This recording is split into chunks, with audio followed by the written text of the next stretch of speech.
Chegamos à última aula do Sistema Ideal e hoje a gente vai falar de progresso e algumas considerações sobre exercícios físicos. Bom, na agenda a gente vai ter uma revisãozinha do ideal, a gente também vai falar um pouco do que fazer e do que não fazer em termos de mensuração de progresso.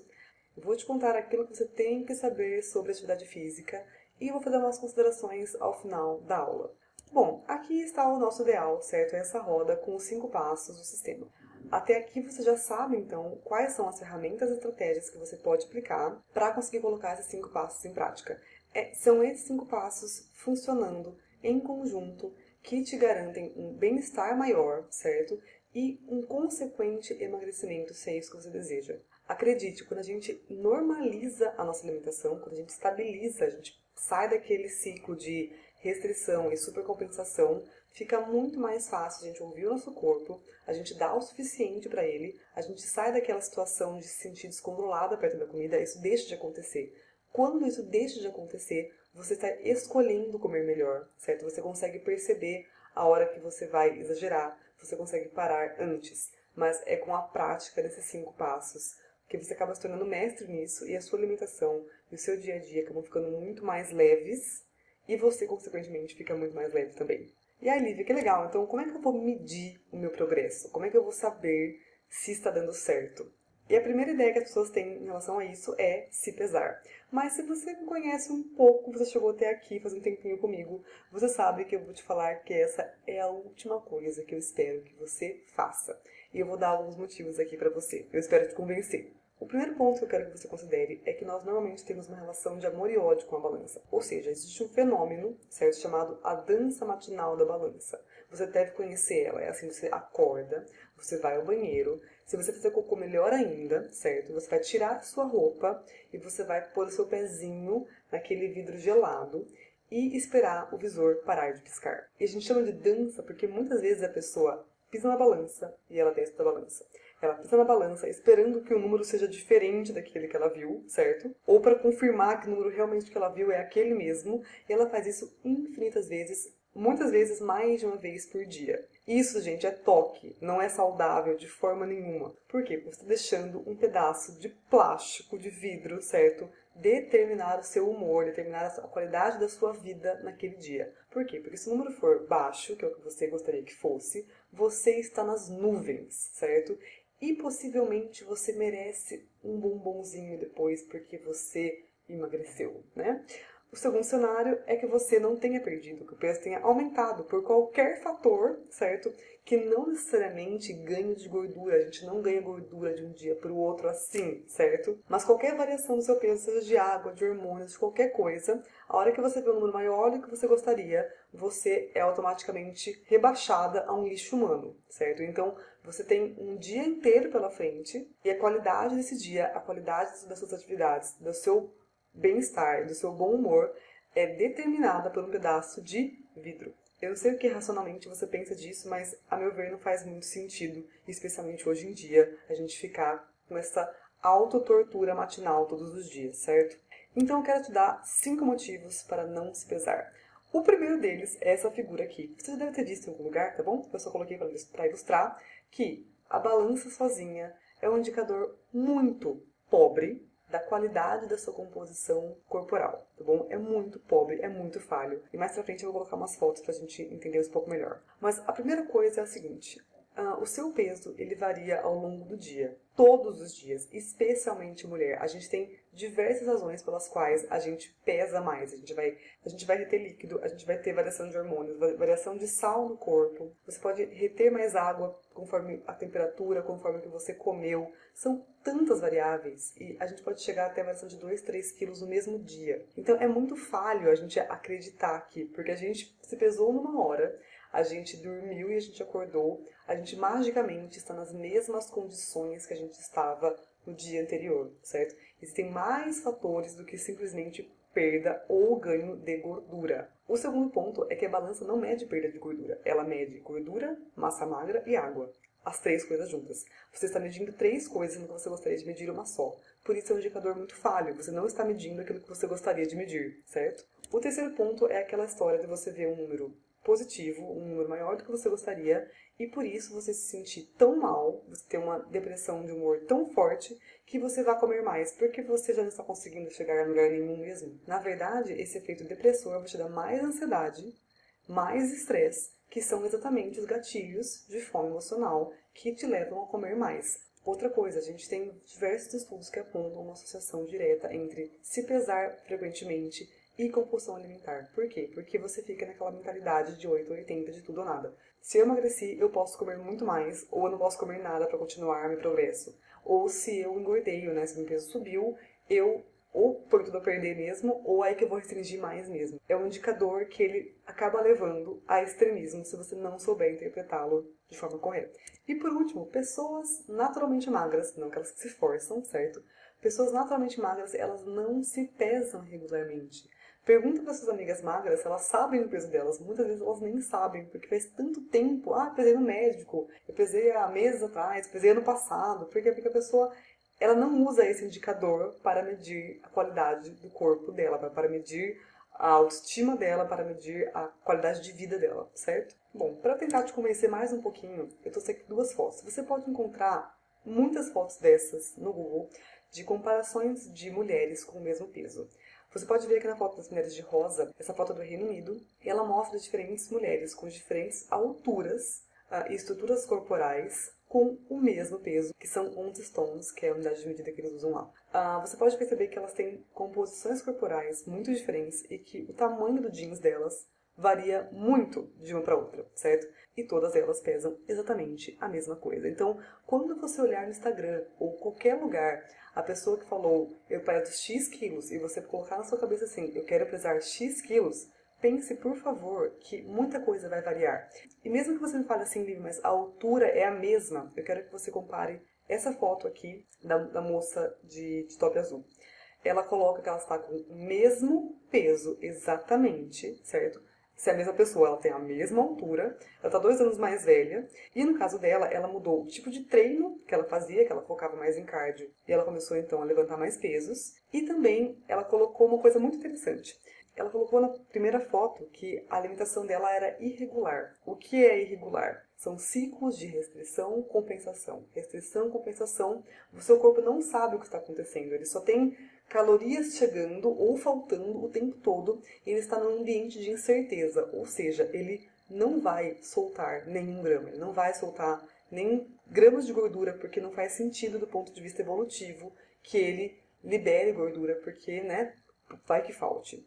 Então, assim, de forma nenhuma, isso daqui é para você ficar focado nesses números. A ideia é só para você visualizar, você pode ver mais disso no Google, certo? Como a gente tem diferentes corpos com o mesmo peso, às vezes na mesma altura. É uma questão da qualidade da composição corporal, ou seja, proporção de gorduras e músculos do seu corpo. Então, se peso não é um bom indicador, pelo menos não jamais o único indicador, certo? Qual é um bom indicador? Um bom indicador é o bom e velho jeans. O jeans, ele não mente. O jeans é um cara sincero pra caramba. Especialmente se ele for sem lycra, minha amiga, ele é a pessoa mais sincera que você vai encontrar. Ele realmente indica progresso e a melhor parte, a meu ver, é que ele é comparável. Por quê? Porque você pesa 80 quilos. De repente você baixou para 70. E você ainda se olha no espelho e não tá feliz com o que você tá vendo, porque você tem aquele peso na sua cabeça de 60 quilos, vamos supor, tá bom? E você esquece o quanto você evoluiu, porque você não tem uma base de comparação, certo? E muitas vezes a gente não quer tirar foto, né? Porque a gente fica acanhado, não sei o quê. Então a gente realmente não consegue mensurar. A gente só pensa no que falta, certo? No que está faltando para você chegar naquele peso que você quer. E a gente esquece, então, o que a gente já andou. O jeans era legal por isso, porque eventualmente você vai conseguir comparar. Você pega manequins diferentes, certo? Ou, né, calças diferentes, modelos diferentes, e você consegue enxergar o quanto você diminuiu. E isso é muito proveitoso, mesmo que a balança não se mexa. Eu tenho várias clientes que me falam assim, Lívia, a balança não mexeu, ou a balança subiu, mas eu estou cabendo em calças que eu não estava cabendo antes. Poxa vida, o jeans é o seu melhor amigo.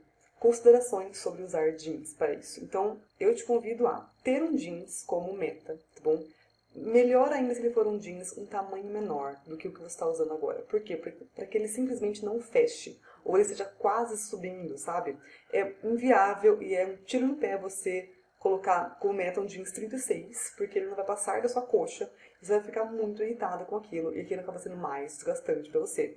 Quando você tem uma meta possível, certo? É um número a menos, ou é um jeans antigo que não está fechando só, é mais proveitoso porque vai chegar mais rápido e você vai ficar mais animada com aquilo, certo? São metas pequenas, mais fáceis de realizar, e você vai se sentir mais empoderada e mais animada para continuar, certo? E os exercícios físicos? A gente chegou até agora e não falou nada disso. Então, eu quero colocar umas coisinhas para você refletir. Muitas pessoas têm uma relação muito negativa com exercícios físicos. Eu, por exemplo, tinha uma relação muito negativa. Embora eu tenha feito exercícios a vida inteira por a força, certo? Meus pais me mandavam fazer exercícios. Eu tinha uma péssima relação.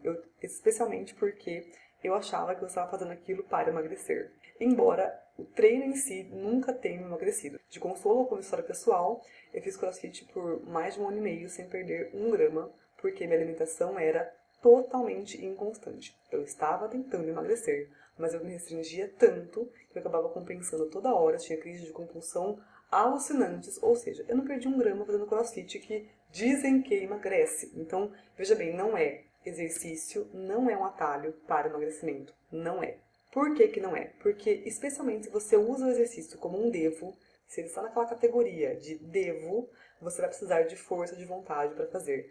Essa força de vontade, ela é falha. É a mesma que falha quando você não quer repetir, você acaba repetindo o prato de lasanha porque a sua força de vontade não estava lá para você. Da mesma forma funciona se correr para você é um martírio, você deve correr. Outra razão para ele não ser um atalho para o emagrecimento. Não é sustentável em todos os momentos da vida. O que eu quero dizer com isso? Vão haver momentos, é possível, certo? Que você tenha tantas demandas na sua vida, no seu prato, que você não consiga. Muitas vezes você vai ver que você realmente não tem tempo, ou você está tão desgastada com a sua rotina, que você não tem condições. É mais um estressor na sua vida. Não faça isso se for o caso. Mas o que eu quero dizer com isso é, você não pode, você não quer depender de um déficit calórico, de criar esse déficit todos os dias para se manter magra. Por quê? Porque não é assim que as pessoas magras se mantêm magras. Já percebeu? Muitas delas nem fazem exercício físico. Não estou defendendo o sedentarismo. Eu só quero que você entenda que você não quer depender de um déficit calórico, de criar isso todos os dias, para que você consiga se manter no corpo que você quer, ou consiga chegar no corpo que você quer. É muito mais fácil e muito mais proveitoso, fácil mesmo, em termos de facilidade, você dominar o que você está comendo do que você depender de correr 5 km por dia. Mais uma vez, as pessoas magras, elas normalmente são guiadas, certo? A alimentação delas é guiada pelo sistema ideal. A partir da hora que você ignora esse sistema, que você então ignora os sinais do seu corpo, você está sujeita a ter episódios de supercompensação. Ou seja, não importa quando você treine, o que você gasta é muito pouquinho ainda perto do que você compensa depois. Então, mais uma vez, escute o seu corpo, dê uma chance para que ele fale o que ele quer comer, o quanto ele quer comer e o quanto é suficiente. Outra pergunta que é sempre recorrente é assim, mas Lívia, músculo não queima mais calorias do que gordura?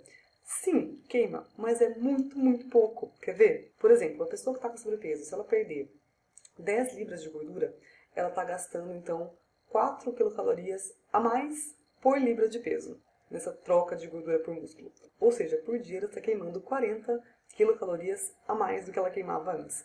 Isso é uma colher de chá de azeite de oliva, ou seja, é muito pouco para você ficar preocupada se músculo ou se gordura queima mais ou queima menos, certo? Não pense nisso, pense no contexto geral. E por fim, a gente tem aquela armadilha clássica do eu treinei, então eu mereço comer. Isso normalmente, em 90% dos casos, te leva a jogar o seu esforço de queimar calorias no lixo. Você vai compensar o que você gastou. Ou seja, para emagrecer, exercício não é a melhor alternativa. Mas você deve se exercitar, faz bem para você. As pessoas que praticam atividade física, elas são muito melhor humoradas, certo? E dispostas, mais bem dispostas, do que aquelas sedentárias. E elas têm um alívio considerável de tensão, de excesso de estresse e de ansiedade, que a gente conversou, que são os maiores gatilhos de forma emocional. Então, como que você coloca exercícios na sua vida? Especialmente se você não gosta do que você faz, se você não faz nada. A primeira coisa que você deve fazer é, então, esquecer que para emagrecer você precisa se exercitar. Parece contra-intuitivo, mas é exatamente isso. Tira o exercício da equação de emagrecimento. Tira de lá. Ele não serve para isso. Você vai pensar agora em comida, certo? Emagrecimento igual a comida. Exercícios passam a ser, então, uma pílula de otimismo, uma pílula de bem-estar.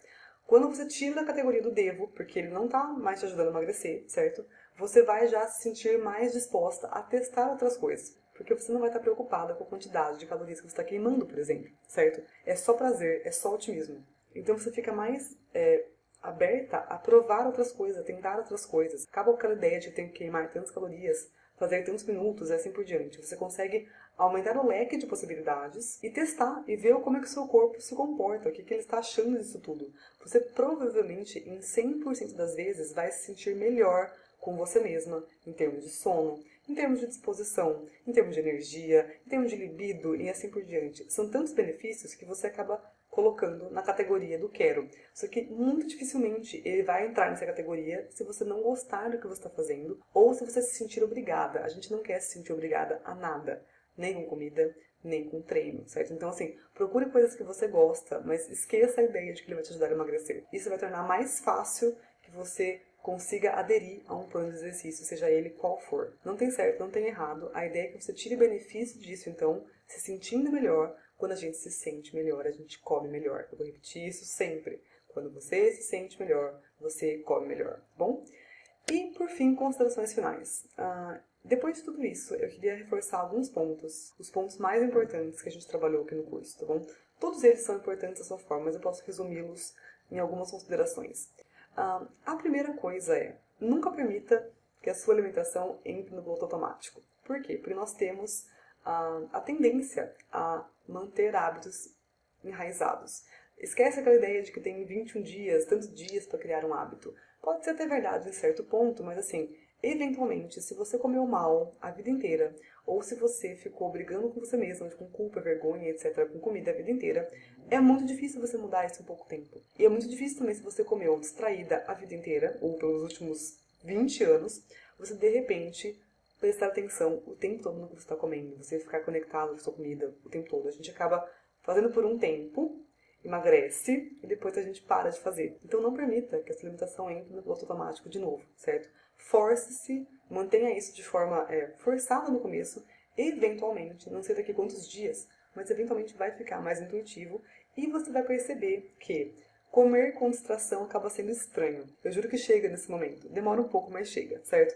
Outra coisa, se ajuda. As pessoas reclamam que elas não têm as condições ideais, que elas não têm o tempo, que elas não têm o suporte, que elas não têm... Elas colocam a culpa em todos e em tudo, menos nelas mesmas. E acredite, se possível, a gente gasta uma energia incrível culpando os outros, culpando as circunstâncias, mas a gente dificilmente olha para o que a gente está fazendo e reconhece que a gente não está colocando em prática o básico, certo? Então, assim, se ajuda, mantenha planejamento, mantenha uma agenda, reveja os hábitos, pega aquela primeira planilha que eu passei na primeira aula, certo, do ideal, revisita aquilo, certo? É aquilo que vai fazer você ter progresso, é aquilo que vai tirar você da onde você está agora aonde você quer chegar. E não tem outra pessoa que seja responsável por isso, é somente você, né?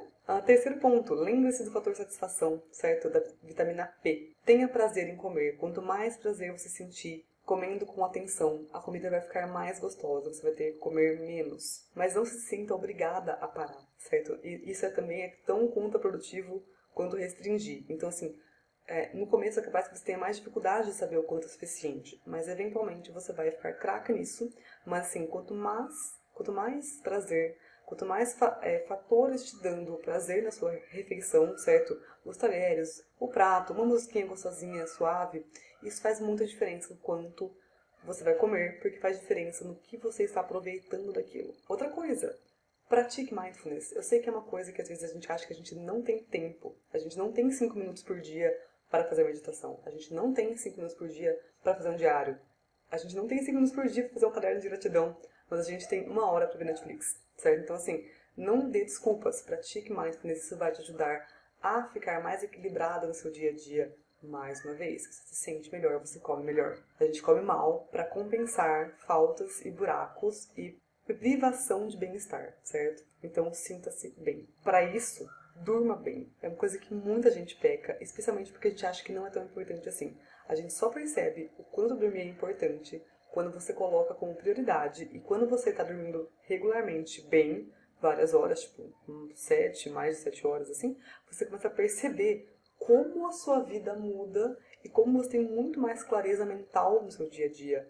Mais uma vez, você se sente bem e você come melhor, certo? E por último, lembre-se de que a comida nunca vai fugir, a comida não tem pernas. Se você já está saciada, se você já está satisfeita, a comida nunca vai ter aquele mesmo gosto maravilhoso que ela tinha no começo. Ela vai ter esse gosto maravilhoso quando a fome voltar. Então fique tranquila, porque a fome sempre vai voltar e você sempre vai poder comer. Tá bom? Se não aquilo que você desejava, vai ter outra coisa tão desejável quanto. Sempre tem. A gente sempre acha que nunca mais vai ter uma coisa daquela, então a gente tem que aproveitar para comer. Adivinha só, sempre vai ter mais festa.